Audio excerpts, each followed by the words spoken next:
গাজীপুরে সাপের কামড়ে মৃত যুবককে ঝাড় ফুঁকে জীবিত করার কথা বলে টাকা নিয়ে পালিয়েছে এক ওঝা। তার জন্য দীর্ঘ সময় অপেক্ষার পর শনিবার মধ্যরাতে ওই যুবককে দাফন করেছেন তার স্বজনেরা। মীর মোহাম্মদ ফারুকের তথ্য ছবিতে থাকছে ডেস্ক রিপোর্ট। শত শত গ্রামবাসীর ভিড়, অপেক্ষা কবিরাজের অলৌকিক ক্ষমতা দেখার। সাপে কাটা মানুষকে জীবিত করবেন তিনি। শুক্রবার রাতে গাজীপুরের কালিয়াকৈর উপজেলার পশ্চিম বাসুরা এলাকার একটি বিলে মাছ ধরার সময় সাইফুলকে সাপে কাটে। এ সময় সঙ্গে থাকা অন্যজন টেটা দিয়ে সাপটি মেরে ফেলেন। গুরুতর অবস্থায় সাইফুলকে নেওয়া হয় স্থানীয় একটি কবিরাজের কাছে, পরে নেওয়া হয় হাসপাতালে। সেখানে চিকিৎসাধীন অবস্থায় মৃত্যু হয় তার।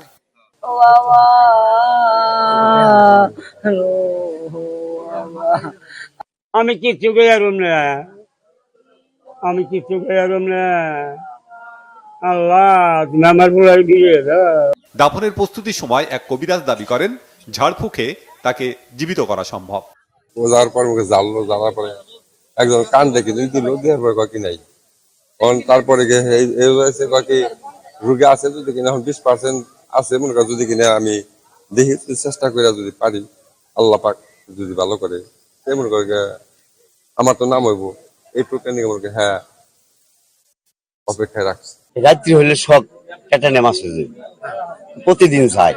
কালকে গেছে, কালকে অন্য রাজ্যে আছে। যে কোনো পরিস্থিতিতে সাপে সবল দিছে আর কি, এই বাম পায়ের এই বামাঙ্গিল।